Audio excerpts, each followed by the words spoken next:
Halo,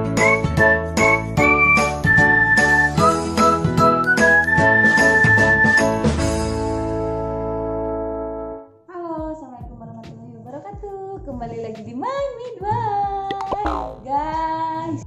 Udah lama banget guys gak bikin video, ya kan?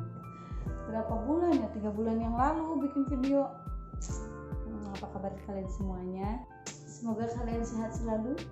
Yang lagi hamil dan sama-sama berjuang, semoga selalu kuat. Dan yang belum dikasih anugerah dan kesempatan untuk punya dede bayi, jangan patah semangat, terus selalu berikhtiar dan berdoa. Ya teman-teman, jadi salah satu alasan kenapa nggak bikin video terus juga karena waktu itu masih mood swing gitu loh. Jadi yang 4 bulan tuh kan masih trimester, maksudnya trimester awal, masih mudah berubah-ubah gitu loh ininya, perasaannya gitu kan. Pasti kalau teman-teman yang udah merasakan hamil pasti pernah mengalami itu. Tapi ada juga sih yang have-fun aja, dan itu unik-unik setiap orang, setiap ibu hamil ya. Jadi kalau aku pribadi, dari pas pertama kan waktu nikah itu Agustus. Nah 1 bulan sebelum nikah, jadi aku udah tahu apa yang harus aku lakukan. Pertama, medical check up. Nah jadi teman-teman kalau yang mau nikah nih, medical check up nih, kira-kira yang paling penting yang dasar-dasar aja gitu. Kamu harus tahu, harus sadar kira-kira kamu punya penyakit apa atau punya penyakit keturunan enggak. Nah itu tuh karena sangat penting dan sangat mempengaruhi rencana kehamilan atau reproduksi ketika habis nikah gitu. Jadi 1 bulan sebelum nikah aku mengkonsumsi vitamin penambah darah sama asam folat atau susu. Kan sekarang ada tuh susu yang buat pengantin gitu tuh. Nah aku mengkonsumsi salah satu produk susu itu. Nah terus kalau pas lagi head itu minum tablet penambah darahnya juga. Kenapa? Karena kan lagi head keluar darah banyak tuh, jadi ada penambah darah atau pengganti darah yang keluarnya, jadi nggak anemia gitu. Nah kalau misalnya pas hamil HB-nya rendah, itu kan nantinya salah satu yang menyebabkan anemia. Terus aku program nggak program juga ya, jadi itu emang mau aja pengen program hamil langsung tiba-tiba habis nikah langsung dapat juga enggak. Jadi ya dapat syukur alhamdulillah, enggak dapat juga ya alhamdulillah juga gitu. Kebetulan pas lagi nikahnya head hari ke-2, jadi lagi subur-suburnya. Nah habis nikah tuh langsung ternyata alhamdulillah 1 bulan belum dikasih. Jadi bulan selanjutnya nggak positif tuh, nggak telat itu. Jadi kalau misalnya mau berhubungan dan langsung jadi, ikhtiarnya ya di masa-masa itu gitu. Nah itu kenapa gagal, karena salahnya malah berhubungan lagi di akhir periode gitu. Jadi kan itu kan masih subur tuh 3.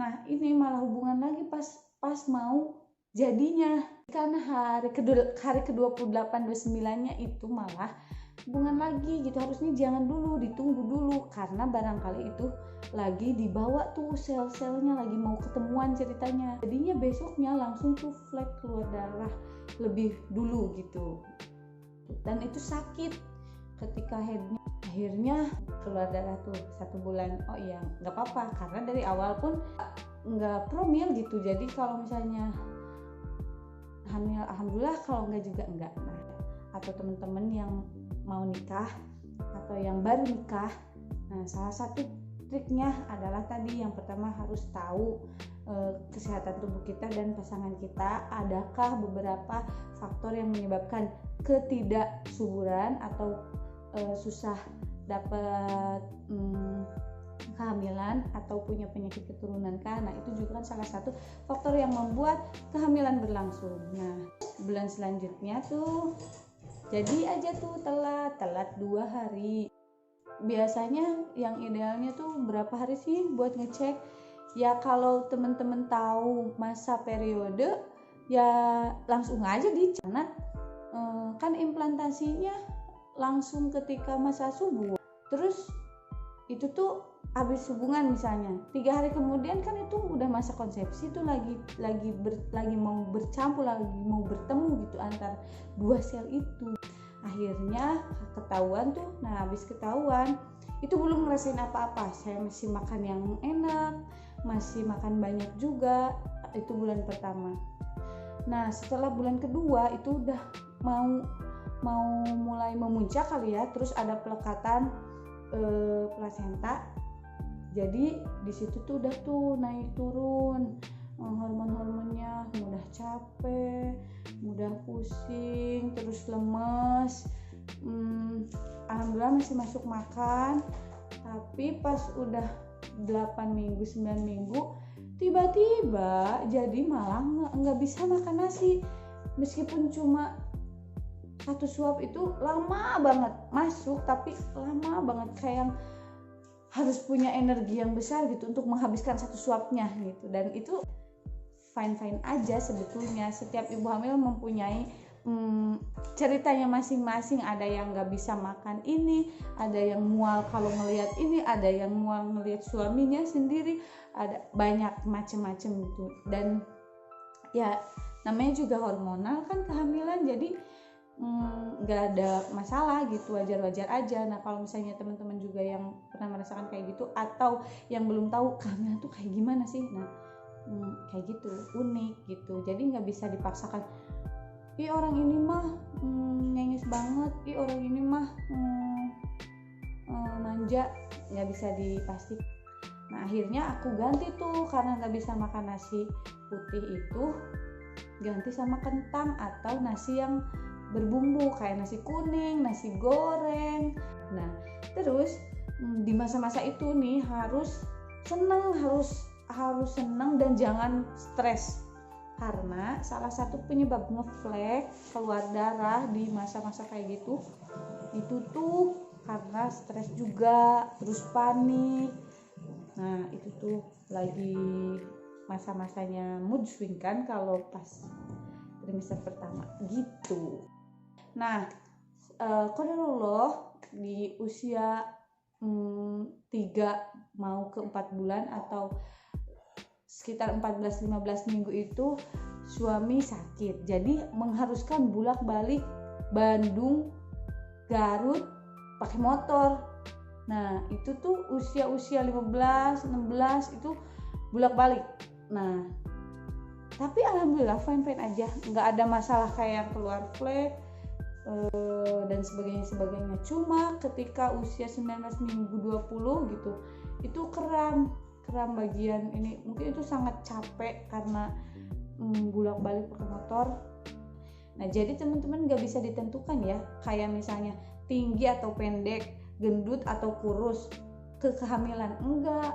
Jadi memang ada yang rahimnya kuat meskipun dia tubuhnya nggak dibilang tinggi atau nggak gemukan, dia kurus tapi rahimnya kuat gitu. Ada juga yang memang dia gizinya bagus, ibunya rahimnya lemah. Nah gimana sih maksudnya rahim lemah?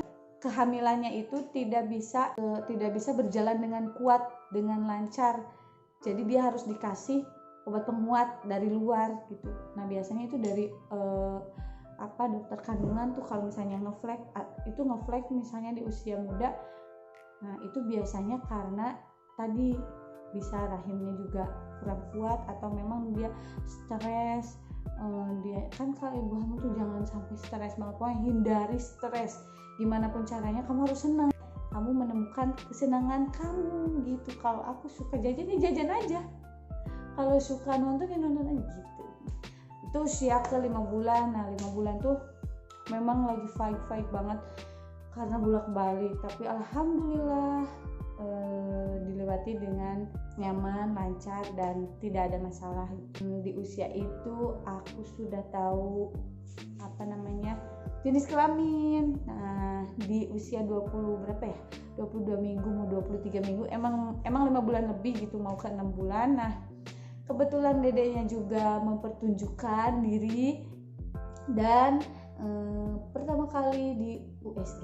Nah, teman-teman misalnya pengen tahu jenis kelamin di usia-usia itu, jadi di atas usia 20 minggu, nah itu paling mudah dicarinya. Kenapa? Pertama, dia sudah terlihat jenis kelaminnya, dalam arti ya semua tubuhnya dia dalam rahim itu udah ada gitu, udah lengkap semuanya.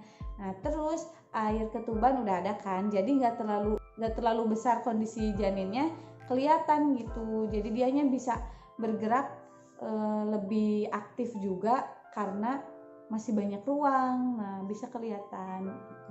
Kalau misalnya terlalu besar juga di usia kehamilan kayak misalnya 8 bulan, nah itu agak susah biasanya nyari jenis kelaminnya. Kenapa? Karena kan bayinya udah gedean, jadi dia gerak juga agak kesulitan gitu. Nah, tapi bisa juga, bukan berarti nggak bisa, cuma agak susah aja untuk ngelihat. Nah, kalau misalnya mau tahu jenis kelamin itu di atas usia 20 mingguan gitu.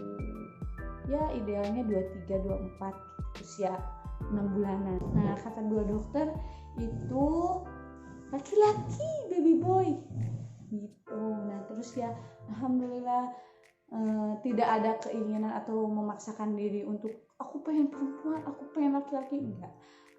Karena entah sih, mungkin kalau gender itu lebih ke kayak ya sedikasinya aja gitu. Aku takut kalau misalnya karena aku pengen perempuan terus tiba-tiba dikasihnya laki-laki, terus aku nggak akan sayang gitu sama anakku sendiri kan, jadi akan beda gitu. Jadi jangan berekspektasi, udah aja yang penting mah ikhtiar melindungi bayi kita dan menjaga kesehatan kita. Kalau kita menjaga kesehatan kita sama dengan menjaga kesehatan bayi kita juga gitu. Terus 6 bulan, 7 bulan deh, alhamdulillah, terus moodnya udah stabil, yang nggak ada ngidam-ngidam, nggak ada pengen apa-apa segala macam gitu, nggak ada. Ya cuma pengen makan yang lebih banyak aja karena suka mudah lapar. Pasti kalau namanya juga ya logikanya, kalau misalnya bawa tubuhnya 2 ya sendiri aja suka lapar, kalau ditambah 2 ya tambah lapar lagi gitu. Nah, itu sih yang dirasakan dari awal sampai sekarang. Sekarang tuh lagi enak-enaknya makan itu, jadi lagi segut kalau dalam bahasa Sunda. Nah, terus karena aku bidan juga, aku anjurin nih ke diri aku sendiri, aku mau yoga gitu senam hamil, karena persalinan itu tentang nafas, tentang cara meneran. Nanti kalau aku gak kebiasaan olahraga, kaku, terus sakit, nanti abis lahiran tiba-tiba dipaksa untuk mengeluarkan energi yang segitu banyak gitu. Nah, kalau dari sekarang dibiasain kan jadi nanti nggak terlalu sakit gitu. Terus teknik napas juga jadi bisa gitu. Nah, aku tuh mulai instrukturin lagi senam usia di atas 20 minggu. Teman-teman misalnya mau yoga atau senam hamil, itu dianjurkannya di atas 20 minggu. Jadi kalau 20 minggu ke bawah tuh jangan, karena itu masih rentan. Kalaupun mau di usia 20 minggu 21 sampai 24 minggu juga itu teknik napas kayak stretching aja gitu. Jangan yang tiba bis jungkit balik gitu, jangan dulu, tapi teknik napas dulu, pemanasan supaya otot-ototnya rileks, itu aja yang paling penting gitu. Nah, sekarang karena udah usia 29 minggu, barulah kayak otot-ototnya lebih dikondisikan lagi gitu supaya nantinya nggak kaku. Nah, terus biasanya efeknya ke bayi itu lebih aktif karena dia sering dibawa olahraga gitu.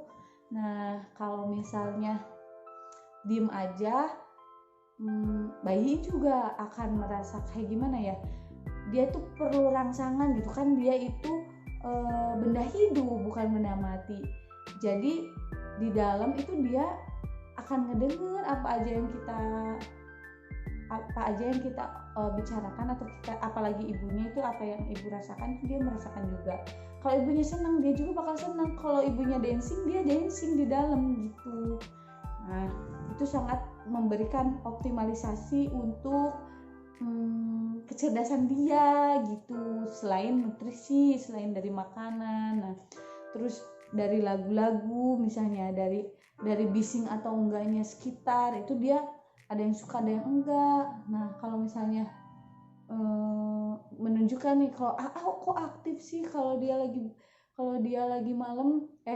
malam dia aktif misalnya, karena mungkin kondisinya agak sunyi terus tenang gitu, beda sama siang. Kalau siang bising terus banyak mobil misalnya apa segala macam, dia gak suka gitu. Nah beda-beda gitu. Alhamdulillahnya sampai usia 29 minggu tidak ada masalah, cuma waktu itu kram aja. Emang pertama kali ngerasain kram itu karena abis ngegotong galon, jadinya langsung sakit gitu. Itu sih salahnya. Jadi teman-teman selama kehamilan sebaiknya jangan angkat-angkat berat gitu. Rasanya nano-nano kalau pas lagi hamil, tapi I'm totally happy, jadi nggak ada masalah gitulah guys. Nah teman-teman ada yang ceritanya sama, coba komen di bawah. Terus atau misalnya teman-teman pengen sharing, silakan komentar di bawah. Mohon doanya ya untuk selalu semangat bikin video. Assalamualaikum warahmatullahi wabarakatuh.